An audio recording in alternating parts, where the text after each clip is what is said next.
Hola, Dios les bendiga. Bienvenidos a la clase número 7 de la materia de consejería.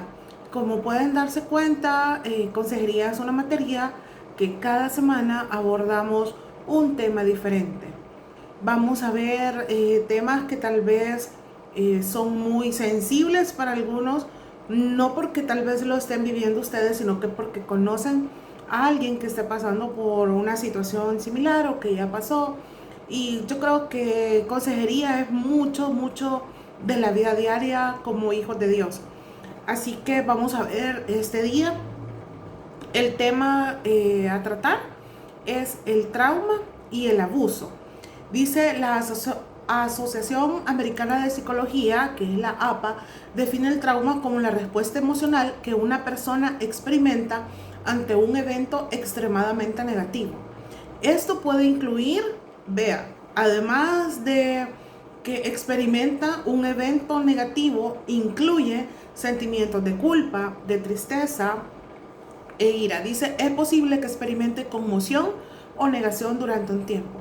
El trauma puede ser causado por episodios dolorosos menores repetidos.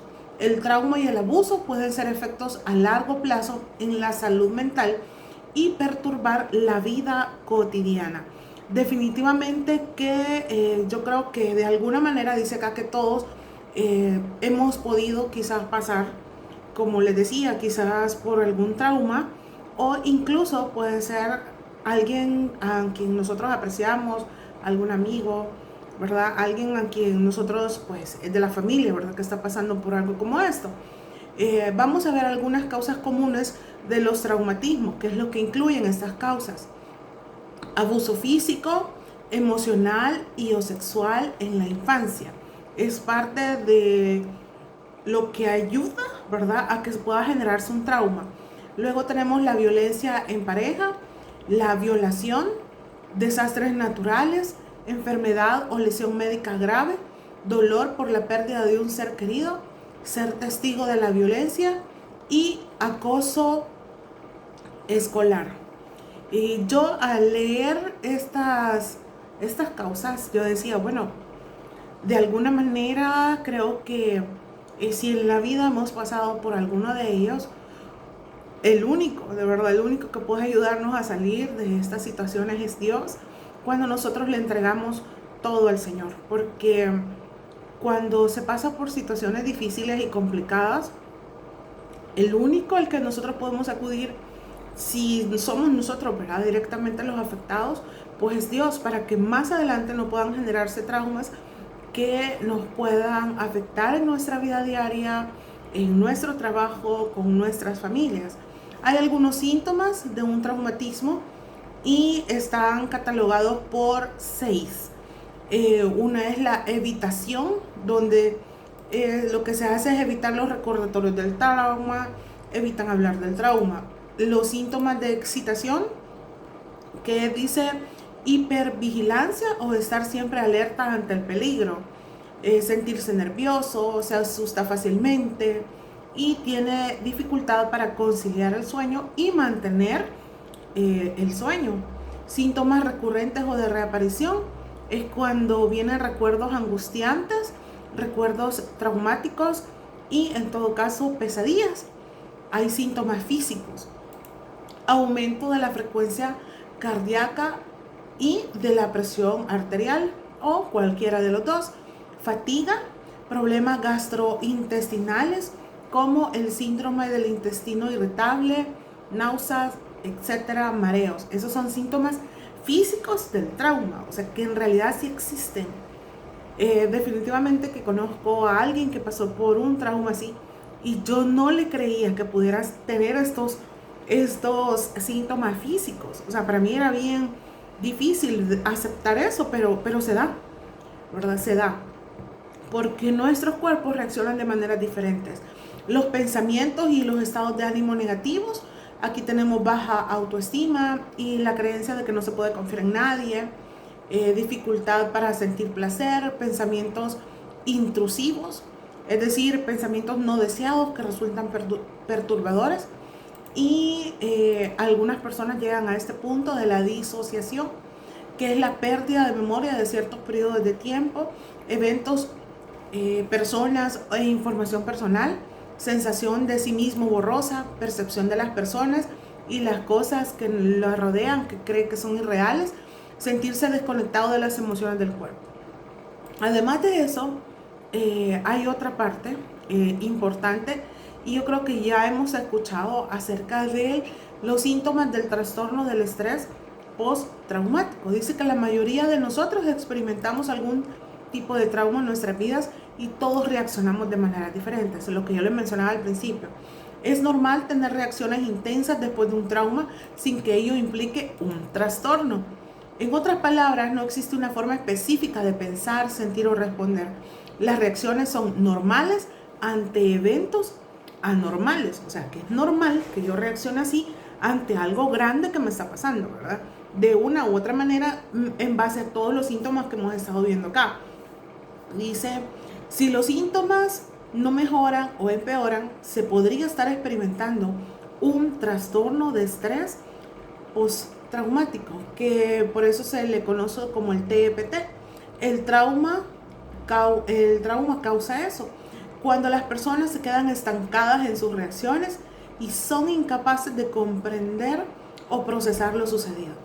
Cuando esto ocurre, buscar la ayuda de un especialista en trauma puede ayudar a eliminar o disminuir estos síntomas hasta un nivel más tolerable.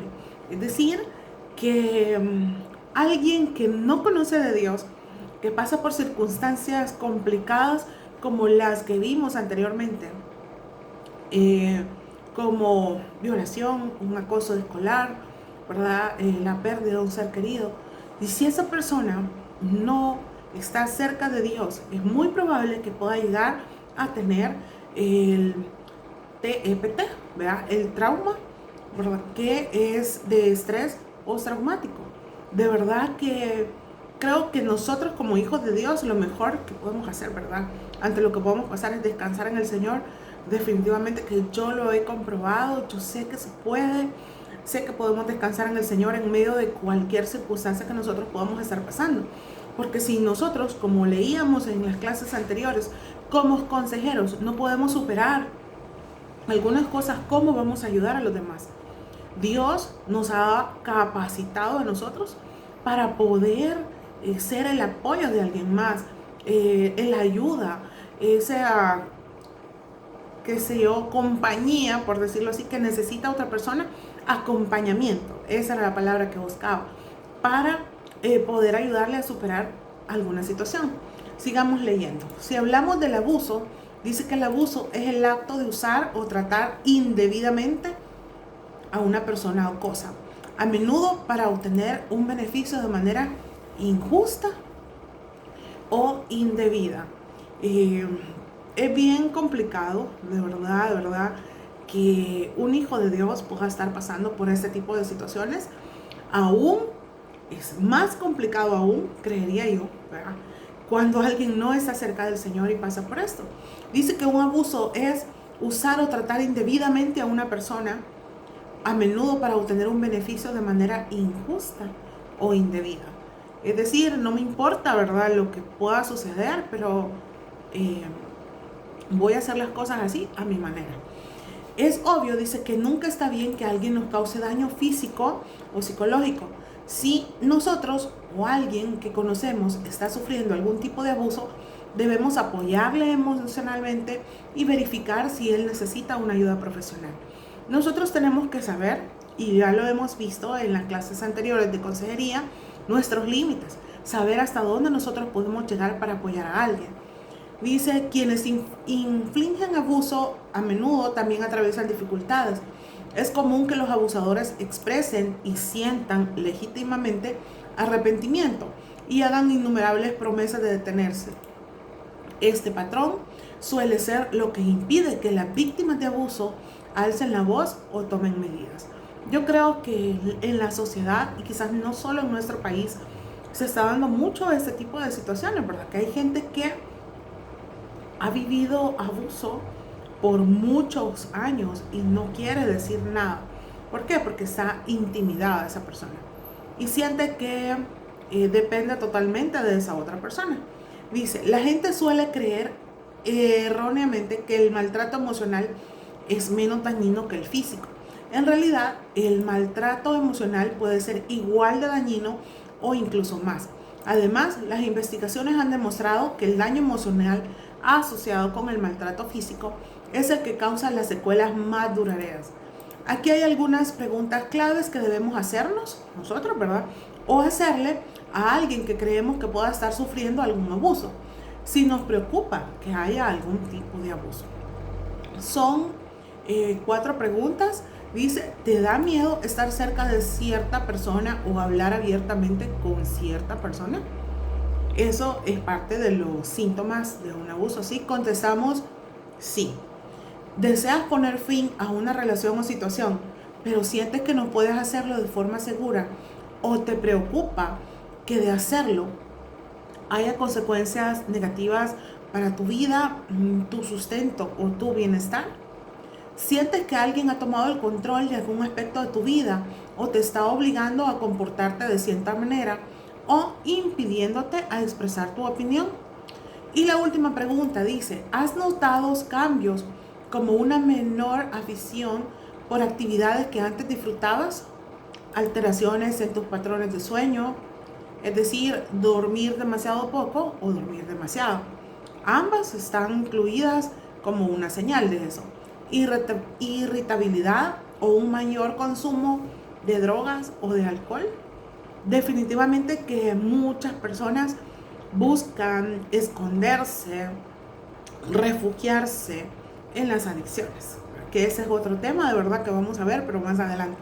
El trauma asociado al abuso puede perdurar mucho más allá del momento en que ocurrió. Nunca es demasiado pronto ni demasiado tarde para buscar ayuda profesional. También ante el acoso digital, que es algo que está sucediendo en estos tiempos y hay que tener mucho cuidado con los niños, ¿verdad? Con los menores de edad. Es importante denunciarlo a las plataformas legales. Todas las redes sociales cuentan con funciones integradas para denunciar el acoso. Si vemos algo en línea que nosotros consideramos acoso, es responsabilidad de todos actuar como testigos activos cuando detectamos señales de intimidación o el acoso digital, que también se está dando. Tengamos en cuenta, dice que muchas personas maltratadas tienden a negar el abuso o pueden sentirse confundidas al reconocerlo, porque se preocupan por quien las maltrata o sienten que de alguna manera ha contribuido a él. Yo creo que, bueno, en la televisión, ¿verdad? Las películas, todo eso nos hace ver ese tipo de cosas y al parecer que eso se vea como normal, que está bien que pase, cuando eso no es así. Hay unas consecuencias frecuentes del abuso, están divididas, ¿verdad? Por varias partes. Tenemos las emocionales, psicológicas, las relacionales y las espirituales. Porque en nuestro medio, pues, en lo que nosotros nos movemos dentro de la iglesia, también existen este tipo de cosas. Dice que dentro de las emocionales está ansiedad constante, miedo intenso, tristeza profunda, vergüenza. Dentro de las psicológicas tenemos el estrés postraumático, ¿verdad? Del que ya hemos estado hablando, flashback o recuerdos invasivos.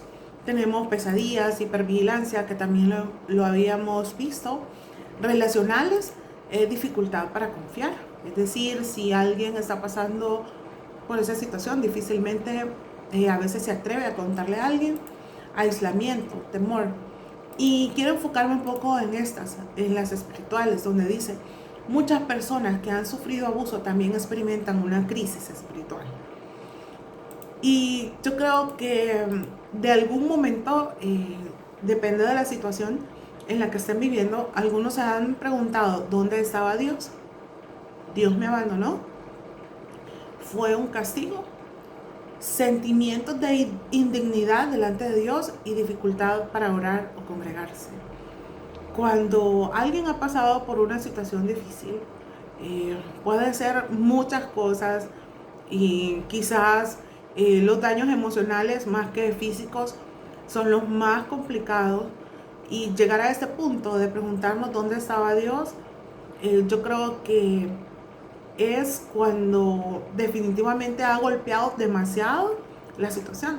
Cuando llegamos a este punto, porque dice, Dios me abandonó, fue un castigo lo que yo estoy viviendo. Y creo que probablemente yo, en lo personal, no he dicho quizás casi que ninguna de esas, gracias a Dios no he pasado por eso, pero sí, y quizás no la incluí acá, sí pude llegar a pensar, eh, Dios no es bueno conmigo, o sea, Dios es bueno con las otras personas, pero no conmigo. Entonces, porque ante una situación difícil, digo yo, sí, si Dios me ama, Dios aquí, Dios allá, pero con otras personas y no conmigo. Entonces, creo que es de ponerle mucha atención a alguien que esté pasando por situaciones complicadas para poder apoyarle espiritualmente. Para eso estamos acá, ¿verdad? Dios nos ha dejado acá con propósitos y pues apoyarnos unos a otros, soportarnos unos a otros, animarnos unos a otros es lo mejor que podemos hacer. Dice acá, las investigaciones muestran que el trauma puede afectar profundamente la vida espiritual, pero también que una fe saludable, comunidades seguras y una comprensión correcta de Dios puede favorecer la recuperación. Hay algunos consejos cristianos acá para acompañar a una persona que está traumatizada. Y ya hemos hablado acerca de ellos también, que tienen que ver no solamente con las personas traumatizadas, sino con las que tengan otro tipo de problemas también y que podemos tomar en cuenta. Escuchar antes de hablar, nunca minimizar el dolor y no decir frases como, ay, por lo que está llorando, ¿verdad? Algo así. O ya debería superarlo. Si tuvieras más fe, estaría bien. Entonces son cosas que pueden hacer que nosotros minimizar el dolor de la otra persona. Nosotros no podemos entender el dolor que pueda tener la otra persona. Lo que para ellos es dolor, para nosotros puede ser algo insignificante, pero nunca debemos hacer eso. Recordar que Dios no aprueba el abuso. También ayudarles a distinguir entre la culpa y la responsabilidad. Fomentar una relación sana con Dios. Y esta quizás es la parte más importante, porque si no estamos tomados de la mano de Dios, difícilmente podemos ayudar a alguien. Definitivamente la otra persona, si no se acerca a Dios, puede salir de eso, sí, pero va a ser como un poquito más largo quizás el proceso. Dice que lo que tenemos que hacer a fomentar en esa relación es a que puedan leer la Biblia, a orar con libertad, a expresar dudas y dolor, a participar en una comunidad cristiana segura. ¿Por qué? Porque socializar con otras personas también nos ayuda a darnos cuenta que no somos los únicos que podamos pasar por situaciones complicadas. Luego dice, enseñar que el perdón es un proceso. El perdón bíblico no significa justificar el abuso, negar el daño, reconciliarse inmediatamente. Dice, perdonar implica entregar la justicia a Dios y avanzar en un proceso de sanidad. Y número 7 dice, respetar el ritmo de la recuperación. Cada quien tiene una forma diferente de recuperarse. Y yo lo he podido ver en muchas personas. Ahorita yo estoy en un proceso de discipulado ante la pérdida de mi esposo hace 3 meses. Entonces, habemos mujeres ahí que hemos pasado por lo mismo. Cada una está en una etapa diferente de ese proceso. Y me doy cuenta de que cada una va expresándose de manera personal, ¿verdad? Cada una. Y sabemos de que de alguna manera Dios nos ve de manera individual, aunque estemos pasando por el mismo dolor, pero Dios nos reconoce a cada una por nuestra individualidad y lo que nosotros somos.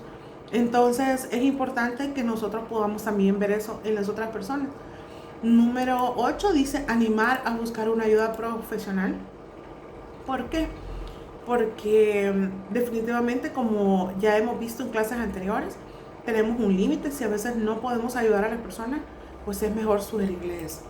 ¿Qué es lo que nunca deberíamos de hacer? Es culpar a la víctima, obligar a perdonar de inmediato, minimizar el abuso, obligar a reconciliarse con el agresor, decirle que todo es falta de fe, revelar la información sin permiso, porque si alguien confía en nosotros tenemos que tener confidencialidad. Prometer una sanidad inmediata, porque eso no va a pasar. Todo es un proceso. Todo es un proceso. Hay una esperanza bíblica para la persona herida, y en Isaías 61, del 1 al 3, vemos 4 cosas, donde dice que Él venda a los quebrantados de corazón, consuela a los que lloran, cambia el luto por la alegría y restaura la esperanza. Eso es lo único que nosotros necesitamos para poder salir adelante ante esto. El Evangelio no niega el sufrimiento, sino que ofrece la esperanza de que Dios puede obrar restauración aún en medio de experiencias profundamente dolorosas. Estas cosas os he hablado, dice la Biblia en Juan 16:33, para que en mí tengáis paz. En el mundo tendréis aflicción, pero confiad, yo he vencido al mundo. Y esas palabras son las que tienen que resonar en nuestra vida para con la otra persona que podamos estar aconsejando, o si nosotros estamos pasando por una situación difícil. Concluimos que una persona traumatizada no necesita escuchar primero que debe ser fuerte. Necesita experimentar seguridad, comprensión y compasión. Jesús mostró ese modelo al acercarse con ternura a los quebrantados, escucharlos, dignificarlos y conducirlos hacia la esperanza. La tarea del consejero cristiano es reflejar ese mismo carácter, acompañar con paciencia, decir la verdad con amor y caminar junto a la persona mientras Dios obra restauración en su vida. Definitivamente que es un proceso en el cual nosotros podemos ayudar a otras personas. Así que a continuación, ustedes tienen ahí un caso hipotético. Les recuerdo, por favor, puedan leerlo, contestar las preguntas. Hay 5 preguntas que al final del laboratorio ustedes tienen que contestarlas. Van a leer el caso y ver qué soluciones basados en su conocimiento, ¿verdad? En lo que ustedes crean conveniente y lo que hemos estado aprendiendo hasta el día de ahora. Gracias por llegar hasta acá. Que Dios les bendiga.